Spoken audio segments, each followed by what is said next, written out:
तो दोस्तों स्वागत है आप सभी का एक बार फिर से नई वीडियो में। और इस वीडियो में हम लोग बात करेंगे सिडनी थंडर वर्सेस होबार्ट हुराकन्स के बीच बिग बैश लीग 2024-25 का जो 27वां मुकाबला खेला जाएगा इसके बारे में। तो एक तरफ है दोस्तों सिडनी थंडर की टीम जो कि पॉइंट्स टेबल में टॉप पर है, लेकिन अपना पिछला मैच हार कर आ रहे हैं। दूसरी तरफ है दोस्तों होबार्ट हुराकन्स की टीम जो कि लगातार 4 मुकाबले जीती है और ये भी दोस्तों पॉइंट्स टेबल में टॉप पर है, तो आपको कांटे की टक्कर देखने को मिलेगी। और ये भी जानेंगे दोस्तों कि कैप्टन और वाइस कैप्टन दोस्तों हमें किसे बनाना चाहिए टॉस के हिसाब से। तो गौर करिएगा, ये जो मुकाबला है ये दोस्तों 8 जनवरी को खेला जाएगा दोपहर में 1:45 पर। और ग्राउंड की बात करें तो Sydney show ground stadium Sydney में मैच है, जो कि सिडनी थंडर का होम ग्राउंड है।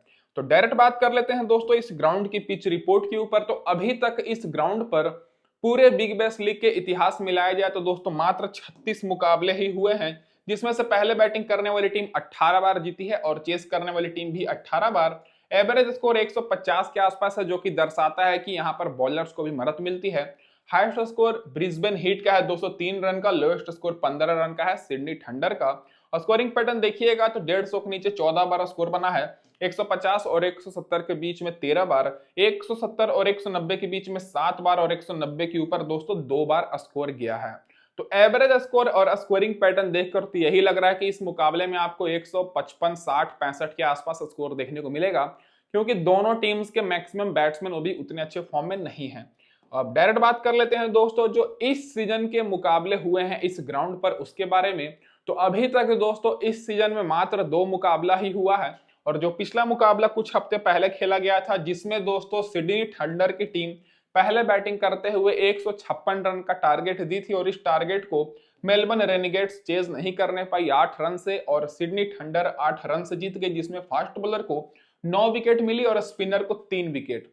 और उससे पहले एक और मुकाबला हुआ था दोस्तों इस सीजन जिसमें सिडनी थंडर 163 रन का टारगेट दी थी, और इस टारगेट को सिडनी थंडर दी थी, और सिडनी सिक्सर्स टारगेट को चेस करके 5 विकेट से जीत गए, जिसमें फास्ट बॉलर को 6 विकेट और स्पिनर को 2 विकेट मिली।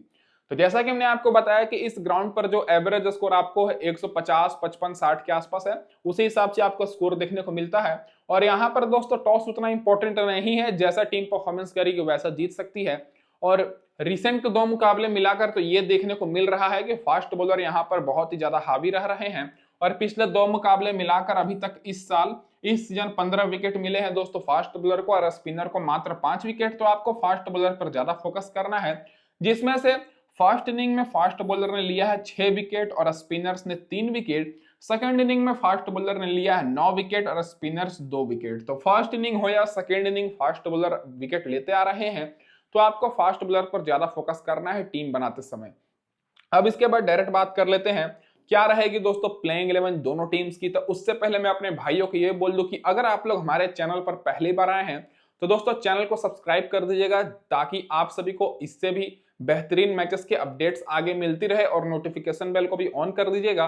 और मैं आप लोग से ज्यादा कुछ नहीं मांगता, बस दोस्तों वीडियो को लाइक कर दीजिए, मेरे लिए इतना ही काफी है। तो सबसे पहले बात कर लेते हैं सिडनी थंडर की तरफ से। तो इनका दोस्तों ओपनिंग कॉम्बिनेशन ही अभी तक कंफर्म नहीं हुआ है, हर मैच में ओपनिंग पेयर चेंज हो रहा है। पिछले मैच में ओलिवर डेविस ने ओपनिंग किया था डेविड वार्नर के साथ। डेविड वार्नर तो कैप्टन है, ओपनिंग अभी अच्छा कर रहे हैं, लेकिन अभी ओपनिंग इनका ओलिवर डेविस के पहले सैम कंट्रोल मतलब दूसरे खिलाड़ी ने ओपनिंग किया था। फिर तीसरे नंबर पर मैथ्यू गिलकिस आएंगे, उसके बाद सैम बिलिंग्स, फिर रदरफोर्ड, फिर यहाँ पर ह्यूग जेन को पिछले मैच में मौका मिला था, फिर क्रिस ग्रीन, डैनियल क्रिस्टियन, जो कि मैंने आपको बताया था कि डैनियल क्रिस्टियन खेलने वाले हैं और बहुत ही अच्छा परफॉर्मेंस किए हैं, फिर टॉम एंड्रूस, लॉकी फर्गुसन और वेस अगार। तो मेरे हिसाब से प्लेइंग 11 रहेगी यही, और चेंजेस होगा तो प्लेइंग 11 के मतलब टॉप ऑर्डर में ही होगा ओपनिंग में। पावर प्ले में लॉकी फर्गुसन और डैनियल क्रिस्टियन बॉलिंग कराएंगे, और आखिरी ओवर में लॉकी फर्गुसन और वेस अगार। ये तो हो गई सिडनी थंडर की प्लेइंग 11। अब बात कर लेते हैं होबार्ट हुराकन्स की। तो होबार्ट हुराकन्स लगातार 4 मैच जीती है, तो बदलाव होने के चांसेस कम है। तो मिचेल ओवेन के साथ मैथ्यू वेड इधर से ओपनिंग करेंगे, फिर तीसरे नंबर पर सही हो पाएंगे, फिर बेन मैकडर्मोट, फिर Nikhil Chaudhary, Tim David middle order में दोस्तों पारी को संभालेंगे, फिर नीचे से Chris Jordan, Nathan Ellis captain, फिर रेली मेरेदिथ, बिली स्टैनलेक और यहाँ पर सलाम खेल। तो प्लेइंग 11 मेरे हिसाब से पिछले मैच की ही मतलब पिछले मैच वाली ही रहेगी। पावर प्ले में रेली मेरेदिथ और बिली स्टैनलेक बॉलिंग कराएंगे, और आखिरी ओवर में नाथन हिल्स और क्रिस जॉर्डन। तो दोस्तों दोनों टीम्स की प्लेइंग 11 डिस्कस तो अब हम लोग कर लिए हैं। अब डायरेक्ट बात कर लेते हैं रिसेंट फॉर्म के ऊपर। तो सबसे पहले बात कर लेते हैं दोस्तों सिडनी थंडर के सारे खिलाड़ियों का रिसेंट फॉर्म। तो इधर से ओपनिंग करते हुए आपको पिछले मैच की तरह ओलिवर डेविस दिखेंगे, जो कि दोस्तों पिछले मैच से पहले का देखा जाए तो ये मिडिल ऑर्डर में आते थे बैटिंग करने, परफॉर्मेंस कुछ खास नहीं था। पिछले मैच में ओपनिंग किए थे, मात्र 10 रन पर ही आउट हो गए थे, तो रिस्की ऑप्शन ही रहेंगे, तो आप लोग को इनके ऊपर कम फोकस करना है। रिसेंट में एक मैच में 47 रन और 23 रन की पारी खेले हैं, लेकिन अभी उतने भरोसेमंद नहीं है। बिग बैश से पहले कुछ कुछ मैचेस में बॉलिंग कराते थे, लेकिन विकेट नहीं मिलती है।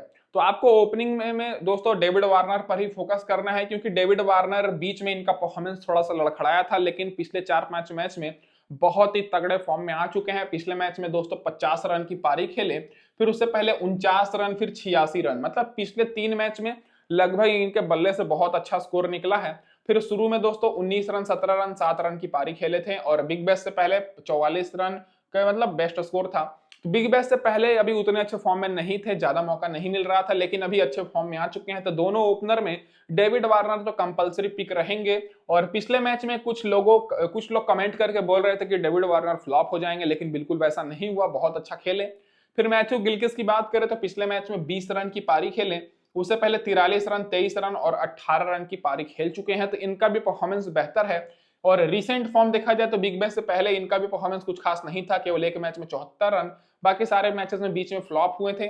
लेकिन अभी पिछले 4-5 मैच से परफॉर्मेंस थोड़ा सा अच्छा हुआ है। तो टॉप के जो 3 खिलाड़ी हैं, इनमें से आपको डेविड वार्नर पर तो दोस्तों बहुत ज्यादा फोकस करना है, उसके बाद मैथ्यू गिलक्रिस्ट के ऊपर भी फोकस कर सकते हैं। अब दोस्तों बात कर लेते हैं सैम बिलिंग्स के ऊपर। तो सैम बिलिंग्स को भी अभी तक बहुत ही लोगों ने लिया है, लेकिन सैम बिलिंग्स का परफॉर्मेंस पिछले 3 मैचेस से बहुत ही खराब हुआ है। केवल अभी तक इस सीजन में एक मैच में इन्होंने 72 रन की पारी खेली है, बाकी सारे मैचेस में दोस्तों परफॉर्मेंस 10 रन, 12 रन, 15 रन के आसपास है। तो सैम बिलिंग्स को आप लोग चाहे तो ड्रॉप कर सकते हैं, क्योंकि परफॉर्मेंस देखा जाए तो फ्लॉप होने का ज्यादा है। और पिछले मैच में मात्र 10 रन पर आउट हुए थे, फिर उससे पहले 13 रन और फिर 10 रन, और शुरू में दोस्तों 5 रन, 29 रन और 15 रन नॉट आउट की पारी खेले हैं। बीच में केवल एक मैच में 72 रन की पारी खेले हैं, बाकी सारे मैचेस में 15-20 रन के आसपास ही स्कोर है, 10 रन। तो ये रिस्की ऑप्शन है मेरे हिसाब से। तो आप लोग सैम बिलिंग्स को ड्रॉप करके मैथ्यू गिलक्रिस्ट के ऊपर फोकस कर सकते हैं, जो कि पिछले 4 मैचेस में इन्होंने अच्छा परफॉर्मेंस दिखाया है सैम बिलिंग्स से। अब दोस्तों जो सबसे रिस्की खिलाड़ी हैं वो दोस्तों रदरफोर्ड है मेरे हिसाब से। मिडिल ऑर्डर में आते हैं बैटिंग करने, और मैं आपको शुरू से बोलते आ रहा हूं कि अगर ये ओडीआई मैच रहता तब दोस्तों रदरफोर्ड इंपॉर्टेंट रहते, क्योंकि ओडीआई में ये ज्यादातर इनको 20 ओवर तो बैटिंग करने का मिलता ही है। अभी इनको उतना मौका मिलता नहीं है, और पिछले मैच में भी मात्र 11 रन की पारी खेले थे, उससे पहले 39 रन, फिर 11 रन, 2 रन, 8 रन, 3 रन, और एक मैच से 29 रन की पारी खेले, और बिग बैश से पहले भी परफॉर्मेंस बहुत ही खराब है। तो रिस्की ऑप्शन है, तो आपको इनके ऊपर उतना फोकस नहीं करना है। बाकी यहाँ पर एच वेब जेन की बात करें तो पिछले मैच में 11 रन की पारी खेले, उससे पहले 9 रन, और उससे पहले 48 रन की पारी खेले हैं। रिसेंट में दोस्तों परफॉर्मेंस अच्छा है, लेकिन रिसेंट में दोस्तों इनको ज्यादा मौका भी मिला नहीं है, तो नए खिलाड़ी हैं तो ये भी रिस्की रहेंगे। तो 5वें और 6ठे नंबर के जो खिलाड़ी हैं सैनफेन रदरफोर्ड और यहाँ पर एच वेबजेन, ये दोनों दोस्तों रिस्की ऑप्शन रहेंगे, तो इन दोनों पर आपको ना के बराबर फोकस करना है। अब दोस्तों डायरेक्ट आपको ऑलराउंडर सेक्शन में फोकस करना है। क्रिस ग्रीन, जो कि पिछले मैच में फ्लॉप हो गए, मात्र 5 रन बनाने पाए, बॉलिंग से विकेट नहीं मिली। उससे पहले 11 रन 3 विकेट, फिर 1 विकेट, 6 रन 1 विकेट, फिर 8 रन 3 विकेट और 17 रन की पारी खेल चुके हैं अभी तक इस सीजन। तो अभी तक दोस्तों ये 7-8 विकेट ले चुके हैं, तो बहुत ही बेहतर है, ऑलराउंडर है, और बैटिंग के साथ साथ बॉलिंग भी कराएंगे तो सेफ ऑप्शन रहेंगे। डैनियल क्रिस्टियन के बारे में मैंने आपको पिछले मैच में साफ साफ कहा था, तो दोस्तों ये दोनों ऑलराउंडर्स इंपॉर्टेंट रहेंगे। डैनियल क्रिस्टियन पिछले मैच में 23 रन नॉट आउट की पारी खेले, बॉलिंग 4 ओवर कराए थे, लेकिन 1 ही विकेट मिली, और उससे पहले दोस्तों इनका परफॉर्मेंस देखा जाए तो अच्छा खासा ही है, ज्यादा बॉलिंग कराते नहीं है, लेकिन जब भी बॉलिंग कराते हैं तो इनको विकेट मिलती है। रिसेंट में तो ज्यादा विकेट नहीं मिली है, लेकिन बेहतर ऑलराउंडर है, एक्सपीरियंस वाले हैं, पुराने बिग बैश के खिलाड़ी हैं, तो मेरे हिसाब से ये भी इस मुकाबले में सेफ ऑप्शन रहेंगे। और ट्रम्प ऑप्शन भी, क्योंकि इनको उतना लोगों ने नहीं लिया है, तो आपको टॉप ऑर्डर से डेविड वार्नर और मैथ्यू गिलक्रिस्ट के ऊपर फोकस करना है। उसके बाद आप लोग डायरेक्ट ऑलराउंडर से क्रिस ग्रीन और डैनियल क्रिस्टियन के ऊपर फोकस करिएगा। अगर आप लोग देखिएगा तो टीम उतना मजबूत नहीं दिख रही है, लेकिन फिर भी अभी पॉइंट्स टेबल में टॉप पर है। अब बॉलिंग में बात करें तो टॉम एंड्रूज पिछले मैच में 1 विकेट लिए हैं, और लगातार 4 मैच खेले हैं, 1 विकेट लिए हैं, और बिग बैश से पहले 2 विकेट भी लेते आ रहे हैं। लॉकी फर्गुसन की बात करें तो पिछले मैच में 2 विकेट मिले, वेस अगार को 1 विकेट मिली। तो बॉलिंग सेक्शन में दोस्तों 3 बॉलर में आपको 2 बॉलर को रखना है, क्योंकि यहाँ पर ग्राउंड पर बॉलर्स को भी मदद मिलती है, तो मेरे हिसाब से लॉकी फर्गूसन आप लोग के लिए सबसे सेफ ऑप्शन रहेंगे। और उसके बाद आप लोग वेस अगार के ऊपर फोकस करिएगा, क्योंकि भले ही पिछले 2 मुकाबले में वेस अगार को मात्र 1 विकेट मिली हो, लेकिन उससे पहले 4 विकेट और 3 विकेट भी ले चुके हैं। और बाकी टॉम एंड्रूज की बात करें तो विकेट तो मिल रही है, स्पिन गेंदबाज है, लेकिन मात्र एक विकेट ही लेने पा रहे हैं। अब इसके बाद डायरेक्ट बात कर लेते हैं जो खिलाड़ी बेंच पर बैठे हैं। तो कई सारे खिलाड़ी बेंच पर बैठे हैं, लेकिन मात्र 3 खिलाड़ी ही खेल सकते हैं। तो सैम कैंट्रोस ये दोस्तों ओपनिंग कर सकते हैं इस मुकाबले में। डेविड वार्नर के साथ स्क्वाड में ऐड किया गया है, पिछले मैच में स्क्वाड में ऐड नहीं थे और एक मैच में ओपनिंग किए थे दोस्तों, 0 पर आउट हो गए थे। बाकी यहाँ पर मैकेंड्रू की बात करें तो ये भी खेल सकते हैं, लेकिन चांसेस कम है। लियाम हैचर तो हर मैच में स्क्वाड में रहते हैं, लेकिन खेलते नहीं है। बाकी जो नीचे के खिलाड़ी हैं, ये सारे खिलाड़ी इस मैच में खेलेंगे ही नहीं, तो आप लोग इनके ऊपर फोकस नहीं करना है। केवल टॉप के 3 खिलाड़ी ही स्क्वाड में हैं। अब डायरेक्ट बात कर लेते हैं दोस्तों यहाँ पर जो खिलाड़ी खेल रहे हैं उनके हेड टू हेड रिकॉर्ड और वेन्यू रिकॉर्ड के बारे में। तो सबसे पहले ओपनिंग बैट्समैन ओलिवर डेविस की बात करें तो इनका हेड टू हेड रिकॉर्ड देखिएगा तो होवर्ड हुराकन्स के खिलाफ 28 का एवरेज है और इस ग्राउंड पर 14 का है। तो इस ग्राउंड पर दोस्तों सिडनी थंडर का ज्यादातर खिलाड़ियों का रिकॉर्ड आपको देखने को मिलेगा, क्योंकि ये इनका होम ग्राउंड है। डेविड वार्नर फ्लॉप है दोस्तों, एक मैच ही खेले हैं और ग्राउंड पर 79 का एवरेज है, तो ग्राउंड पर अच्छा खेलते हैं डेविड वार्नर, तो फोकस करना है। मैथ्यू गिलक्रिस्ट की बात करें तो मात्र 11 का एवरेज है होवर्ड हुराकन्स के खिलाफ और इस ग्राउंड पर 20 का है। और सैम बिलिंग्स की बात करें तो 39 का एवरेज है और इस ग्राउंड पर 17 का है, लेकिन सैम बिलिंग्स अभी रिसेंट में लगातार फ्लॉप हो रहे हैं, तो आप लोग इनको रख भी सकते हैं, नहीं भी। पहले बैटिंग करती है सिडनी थंडर की टीम तो और भी इंपॉर्टेंट रहेंगे। बाकी दोस्तों रदरफोर्ड का रिकॉर्ड नहीं है, लेकिन ग्राउंड पर 2 मैच में 19 रन बनाए हैं 9 के एवरेज के साथ। बाकी क्रिस ग्रीन की बात करें तो 6 विकेट मिला है 11 मैच में, 41 का एवरेज है और इस ग्राउंड पर दोस्तों 8 का एवरेज के साथ 20 विकेट मिला है, तो इस ग्राउंड पर क्रिस ग्रीन अच्छा विकेट लेते हैं। डैनियल क्रिश्चियन एक्सपीरियंस वाले खिलाड़ी हैं, 23 का एवरेज है, 10 विकेट मिला है हेड टू हेड में। ग्राउंड पर 4 मैच में 62 का एवरेज है। बाकी दोस्तों टॉम एंड्रूज की बात करें तो 1 मैच खेले हैं, विकेट नहीं मिला है, ग्राउंड पर 1 मैच में 1 विकेट है। लॉकी फर्गूसन ग्राउंड पर 2 मैच में 2 विकेट। बाकी वेस अगार एक्सपीरियंस वाले खिलाड़ी हैं, 9 मुकाबले में 9 विकेट लिए हैं होबर्ट हुराकन्स के खिलाफ और इस ग्राउंड पर 4 मुकाबले में 11 विकेट मिला है। तो दोस्तों ये तो हो गई यहाँ पर पूरी डिटेल एनालिसिस सिडनी थंडर की। अब डायरेक्ट बात कर लेते हैं होबर्ट हुराकन्स के सारे खिलाड़ियों की रिसेंट फॉर्म के ऊपर। तो इधर से दोस्तों परफॉर्मेंस देखिएगा तो ओवरऑल सारा प्लेयर्स अभी अच्छा परफॉर्मेंस कर रहे हैं, इसीलिए दोस्तों होबर्ट हुराकन्स केवल अपना पहला मैच हारी थी इस सीजन, बाकी लगातार 4 मैच जीत कर आ रही है और पॉइंट्स टेबल पर तीसरे नंबर पर है। तो इधर से आपको मिचेल ओवन ओपनिंग करते हुए दिखेंगे, जो कि बॉलिंग भी करा लेते हैं। पिछले मैच में 37 रन की पारी खेले, उससे पहले दोस्तों 33 रन, 8 रन और 101 रन की पारी खेल चुके हैं। शुरू में 2 मुकाबले में बॉलिंग कराए थे, 1-2 मुकाबले में विकेट नहीं मिला था, तो इनको बॉलिंग नहीं मिलता है, लेकिन आप लोग एज अ बैट्समैन ही रखिएगा, बहुत अच्छे फॉर्म में है। बाकी मैथ्यू वेड की बात करें तो पिछले मैच में 27 रन की पारी खेले, फिर उससे पहले 15 रन। रिसेंट फॉर्म बहुत ही ज्यादा खराब है, तो आप लोग सैम बिलिंग्स और मैथ्यू वेड में किसी एक को रख सकते हैं। मैथ्यू वेड ओपनिंग करेंगे और इनका परफॉर्मेंस देखा जाए तो मैथ्यू वेड परफॉर्मेंस कर सकते हैं, क्योंकि इनके पास क्षमता बहुत ही है। सैम बिलिंग्स के पास भी है, तो आप लोग टॉस के हिसाब पर क्या विकेट कीपर सेलेक्ट कर सकते हैं। मेरे हिसाब से मिचेल ओवन इस मुकाबले में ओपनिंग बेस्ट ऑप्शन रहेंगे होबर्ट हुराकन्स की तरफ से, जो कि 1 शतक लगा चुके हैं। सई होप की बात करें तो सई होप पिछले दोनों मुकाबले में फ्लॉप हुए हैं। पिछले मुकाबले में मात्र 11 रन और उससे पहले 4 रन। उससे पहले देखा जाए तो 37 रन, 38 रन और 35 रन की पारी खेल चुके हैं और बिग बैश से भी पहले इनका रिकॉर्ड बहुत ही अच्छा रहा है। तो दोस्तों सई होप को अभी उतना लोग भरोसा नहीं कर रहे हैं और इनको मात्र 25 से 30% ही लोग लिए हैं। तो ये दोस्तों इस मुकाबले में ट्रम्प ऑप्शन हो सकते हैं, सई होप और मैथ्यू वेड, क्योंकि मैथ्यू वेड को भी उतना लोगों ने नहीं लिया है, तो ये दोनों आप लोग के लिए इस मुकाबले के लिए ट्रम्प ऑप्शन रहेंगे, तो आप लोग इन दोनों के ऊपर फोकस करिएगा। बाकी मिचेल ओवन तो सेफ ऑप्शन है ही। बाकी उसके बाद बात कर लेते हैं बेन मैकडर्मोट के ऊपर।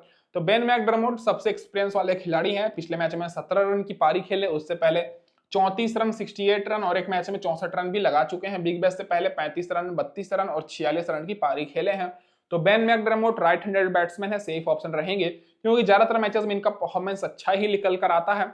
तो दोस्तों जो टॉप के 4 खिलाड़ी हैं, इनमें से मिचेल ओवन और दोस्तों बेन मैकडर्मोट ये दोनों सेफ रहेंगे। बाकी मैथ्यू वेड और सई होप रिस्की ऑप्शन रहेंगे और ट्रम्प ऑप्शन रहेंगे। अब दोस्तों मिडिल ऑर्डर से बात कर लें, लो ऑर्डर से, तो निखिल चौधरी दोस्तों पिछले मैच में बैटिंग से 22 रन की पारी खेले, बॉलिंग से विकेट नहीं मिला। उससे पहले 42 रन 1 विकेट और 20 रन 1 विकेट। शुरू में जब आए थे तब दोस्तों परफॉर्मेंस बहुत ही ज्यादा खराब था, लेकिन पिछले 3 मैच से लगातार इनका परफॉर्मेंस बैटिंग से भी बेहतर होते जा रहा है। भले ही पिछले मैच में विकेट ना मिली हो, लेकिन उससे पहले लगातार 2 मैच में बहुत ही अच्छा परफॉर्मेंस किए थे। तो निखिल चौधरी मेरे हिसाब से ऑलराउंडर सेक्शन से बेस्ट रहेंगे, क्योंकि इनका टॉप ऑर्डर भी अभी उतना अच्छा नहीं चल रहा है। तो निखिल चौधरी को बैटिंग करने का मौका मिल रहा है। टिम डेविड भी पिछले मैच में 62 रन की पारी खेले हैं, लेकिन फिर भी मेरे हिसाब से रिस्की ही रहेंगे, क्योंकि उससे पहले लगातार ये 4-5 मैचेस में फ्लॉप परफॉर्मेंस दिए थे। बिग बैश से पहले भी फ्लॉप थे। तो एक मैच में अगर प्लेयर परफॉर्मेंस करता है तो ऐसा नहीं है कि परफॉर्मेंस सारे मैच में करेगा। अगर आप लोग रिसेंट फॉर्म देखिएगा तो टीम डेविड का ज्यादा खराब देखने को मिलेगा। तो भले ही पिछले मैच में team David 62 run not out की पारी खेले हो, टीम को जिताए हो, लेकिन रिस्की ऑप्शन ही रहेंगे। और अगर आप लोग को टीम डेविड को रखना है तो पहले बैटिंग करते समय ही रखिएगा, ज्यादा इंपॉर्टेंट रहेंगे। मिडिल ऑर्डर से आपको निखिल चौधरी पर ज्यादा फोकस करना है। अब दोस्तों ऑलराउंडर के बाद नीचे से बात करें तो क्रिस जॉर्डन पिछले मैच में 4 रन की नॉट आउट की पारी खेले, बॉलिंग से 1 विकेट मिला। उससे पहले 16 रन 3 विकेट, फिर 17 रन 2 विकेट और लगातार 3 मैच में विकेट नहीं मिली थी। और उससे पहले बिग बैश से पहले 13 रन 3 विकेट की पारी भी खेल चुके हैं। तो दोस्तों क्रिस जॉर्डन सेफ ऑप्शन रहेंगे कैप्टन वाइस कैप्टन के लिए भी, क्योंकि बैटिंग और बॉलिंग दोनों करेंगे, तो ये दोस्तों सेफ ऑप्शन है। बाकी नाथन हिल्स जो कि कैप्टन है, पिछले मैच में विकेट नहीं मिली, उससे पहले एक विकेट मिली है और एक मैच में 35 रन 2 विकेट, और बिग बैश से पहले 3 विकेट 2 विकेट 1 विकेट लेते आ रहे हैं। तो नाथन हिल्स की जगह पर आप लोग चाहें तो रेली मेरिडिथ को रख सकते हैं, जो कि दोस्तों अभी अच्छे फॉर्म में है, सारे मैचेस खेले हैं और एक मैच में इनको मात्र विकेट नहीं मिली थी, बाकी सारे मैचेस विकेट मिली है। बिली स्टेनले की बात करें तो पिछले 3 मैचेस में 4 विकेट ले चुके हैं, और सलाम खेल की बात करें तो पिछले 3 मैचेस में सारे मैचेस में विकेट मिली है। और सलाम खेल का परफॉर्मेंस भी बहुत अच्छा है, लेफ्ट आर्म चाइनामैन बॉलर है, लेकिन अभी उतना लोगों ने लिया नहीं है। तो दोस्तों बॉलिंग में यहाँ पर आपको कंफ्यूजन हो रही होगी। तो दोस्तों यहाँ पर 4 बॉलर हैं, इन 4 बॉलर में दोस्तों जो सबसे सेफ ऑप्शन रहेंगे वो दोस्तों रेली मेरिडिथ रहेंगे, बिली स्टेनलेक और नाथन हिल्स। इन 3 में से तो आपको 2 को तो रखना है। और जो हमारे ट्रम्प बॉलर हैं वो दोस्तों डब्ल्यू सलाम खेल रहेंगे, क्योंकि लगातार दोनों मैच में 2-2 विकेट मिलने के बावजूद इनको मात्र 20-15% ही लोग लिए हैं। तो ये दोस्तों ट्रम्प ऑप्शन रहेंगे। अब इसके बाद बात कर लेते हैं जो खिलाड़ी बेंच पर बैठे हैं और खेल सकते हैं। तो दोस्तों यहाँ पर 3 खिलाड़ी बेंच पर बैठे हैं, और बाकी जो नीचे खिलाड़ी हैं ये सारे खिलाड़ी इस मैच के लिए स्क्वाड में नहीं है, तो इन पर आपको फोकस नहीं करना है। सी वकीम बेंच पर बैठे हैं, यहाँ पर पीटर हॉटसग्लू भी बेंच पर बैठे हैं और पीट डोनली भी बेंच पर बैठे हैं। 3 में से खेलने के चांसेस किसी के नहीं है, और अगर कोई भी न्यूज आती है तो खेल सकते हैं दोस्तों, बाकी जो प्लेयर फिट नहीं रहेगा। तो मैं आपको सारा अपडेट टेलीग्राम पर करूंगा, तो टेलीग्राम चैनल का लिंक मैंने डिस्क्रिप्शन में दिया, आप लोग फटाफट से जाकर जुड़ जाइए। अब डायरेक्ट बात कर लेते हैं हेड टू हेड रिकॉर्ड और वेन्यू रिकॉर्ड के ऊपर। तो मिचेल ओवेन की बात करें तो सिडनी थंडर के खिलाफ 2 मैच में 10 का एवरेज के साथ 10 रन ही बनाए हैं, ग्राउंड पर फ्लॉप हो गए हैं। मैथ्यू वेड का 40 का एवरेज है, क्योंकि पुराने खिलाड़ी हैं जैसे कि मैंने आपको बताया, और इस ग्राउंड पर 21 का एवरेज है। सही होप का रिकॉर्ड नहीं है। बेन मैकडरमोट का 39 का एवरेज है 15 मैच में, ग्राउंड पर 90 का है। तो मैंने आपको शुरू से ही बताया कि बेन मैकडरमोट बहुत एक्सपीरियंस वाले खिलाड़ी हैं, ग्राउंड पर भी 90 का एवरेज है, तो इंपॉर्टेंट रहेंगे। तो मैथ्यू वेड के ऊपर भी आपको फोकस करना है, बेन मैकडरमोट के ऊपर भी। बाकी निखिल चौधरी एक मैच में 2 विकेट लिए हैं, सिडनी थंडर के खिलाफ, ग्राउंड पर नहीं खेले हैं। टिम डेविड का 35 का एवरेज है हेड टू हेड में, और इस ग्राउंड पर 2 मैच में 10 का एवरेज है। और क्रिस जॉर्डन 3 मैच में 6 विकेट, ग्राउंड पर 3 में 3 विकेट है। नाथन हिल्स 8 मैच में 12 विकेट है सिडनी थंडर के खिलाफ, और इस ग्राउंड पर 2 मैच में 1 विकेट लिए हैं। रेली मेरिडिथ 8 मैच में 9 विकेट, ग्राउंड पर विकेट नहीं मिला है। और बिली स्टेनलेक 10 मैच में 8 विकेट है, और बाकी 3 मैच में 3 विकेट इस ग्राउंड पर है। तो दोस्तों ये तो हो गई हमारी पूरी डिटेल एनालिसिस दोनों टीम्स के स्टैट्स के ऊपर। अब डायरेक्ट बात कर लेते हैं overall head to head record और रीसेंट फॉर्म। तो हेड टू हेड में दोनों टीम्स के बीच 20 मैच हुए हैं, जिसमें से सिडनी थंडर 8 बार बाजी मारी है, होबार्ट हुराकेन्स 12 बार। और फिलहाल दोनों टीम्स का रीसेंट फॉर्म बहुत ही बेहतर है। लगातार 4 मैचेस दोस्तों होबार्ट हुराकेन्स की टीम जीती है, और भले ही पिछला मैच सिडनी थंडर हारी हो, लेकिन उससे पहले लगातार ये भी जीतते हुए आ रहे हैं। तो दोनों टीम्स पॉइंट्स टेबल में दूसरे तीसरे नंबर पर है, तो आपको कांटे की टक्कर देखने को मिलने वाली है। अब इसके बाद डायरेक्ट बात कर लेते हैं दोस्तों यहाँ पर हमारे टीम कॉम्बिनेशन के ऊपर। तो टीम कॉम्बिनेशन डिस्कस करने से पहले मैं अपने भाइयों को ये बोल दूं कि अगर आपको हमारी एनालिसिस अच्छी लगी हो तो दोस्तों चैनल को सब्सक्राइब जरूर कर लीजिएगा, वीडियो को लाइक कर दीजिए, और सबसे इंपॉर्टेंट कि टेलीग्राम पर जुड़ जाइएगा, क्योंकि वहीं पर आपको बिल्कुल फ्री में टीम्स मिलेगी। तो टेलीग्राम चैनल का लिंक मैंने आपको डिस्क्रिप्शन में दिया हुआ है, फटाफट से जाइए, जुड़ जाइए। और दोस्तों अब चलिए बात कर लेते हैं इस मैच के गिवअवे के सवाल के बारे में। तो आपको फिर से बताना है दोस्तों कि इस मैच में दोस्तों मान के चलिए कि कैमरन ग्रीन है, इस मैच में कैमरन ग्रीन कितने पॉइंट्स देने वाले हैं, और आपका सही जवाब रहेगा तो फिर आपको प्राइज मिलेगा। और जो विनर अनाउंस होंगे वो दोस्तों टेलीग्राम पर होंगे, तो टेलीग्राम चैनल पर जुड़ जाइएगा। और जो हमारी पहली टीम रहेगी या स्मॉल लीग की टीम रहेगी, दूसरी टीम हमारी ग्रैंड लीग की टीम है, तो स्मॉल लीग की टीम में मैंने बिल्कुल सेफ टीम बनाया है। कैप्टन हमारे रहेंगे Cameron Green, vice captain Chris Jordan, Nikhil Chaudhary और डैनियल क्रिस्टियन के ऊपर मैंने फोकस किया है। हालांकि डैनियल क्रिस्टियन को उतना लोगों ने नहीं लिया है, लेकिन पिछले मैच में 62 रन की पारी खेले हैं, 62 पॉइंट दिए थे। बाकी मिचेल एवन को मैंने लिया, डेविड वार्नर और बेन मैकडर्मोट। विकेट कीपर से मैंने दोस्तों मैथ्यू वेड को नहीं लिया, सैम बिलिंग्स को नहीं लिया है, मैं बेन मैकडर्मोट को रख रहा हूं क्योंकि दोस्तों इनके पास एक्सपीरियंस बहुत ही है। बाकी आप लोग मैथ्यू वेड को रख सकते हैं। इधर से दोस्तों मैंने लिया है वेस अगार को, रेली मेरेदिथ को, लोके फर्गुसन, नाथन एल्स। तो ये होगी दोस्तों यहाँ पर हमारी स्मॉल लीग की टीम। 6 खिलाड़ी मैंने रखा है दोस्तों होबार्ट हुराकेंस की तरफ से और 5 खिलाड़ी दोस्तों सिडनी थंडर की तरफ से। और मैंने पूरा फोकस ऑलराउंडर और बॉलर पर किया है क्योंकि दोस्तों फिलहाल तो दोनों टीम्स के ज्यादातर बैट्समैन अच्छे फॉर्म में नहीं है, ऑलराउंडर हैं जो परफॉर्मेंस कर रहे हैं, बॉलिंग बॉलर्स हैं जो विकेट ले रहे हैं। अब दूसरी टीम की बात करें जो कि हमारी ग्रैंड लीग की टीम है, तो ग्रैंड लीग में मैंने डैनियल क्रिस्टियन को कैप्टन किया, वाइस कैप्टन डेविड वार्नर को, इधर से मैं सैम बिलिंग्स और बेन मैकडर्मोट को रख रहा हूं।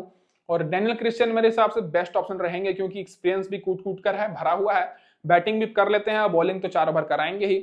बाकी मेरे 4 ऑलराउंडर वही रहने वाले हैं। बाकी दोस्तों मैं यहाँ पर लोके फर्गुसन, रेली मेरेदिथ और सलाम खेल को रख रहा हूँ क्योंकि सलाम खेल पिछले 3 मैच में दोस्तों 5 विकेट ले चुके हैं, लेकिन फिर भी इनको उतना लोगों ने नहीं लिया है। और बाकी हमारे विकेट कीपर और बैट्समैन में देख ही सकते हैं। तो ये भी दोस्तों हमारी ग्रैंड लीग की टीम है, ये हमारी स्मॉल लीग की टीम है। तो दोस्तों इस वीडियो में बस इतना ही। वीडियो देखने के लिए धन्यवाद। चैनल पर पहली बार है तो सब्सक्राइब जरूर कर लीजिएगा। धन्यवाद दोस्तों आप सभी का वीडियो देखने के लिए।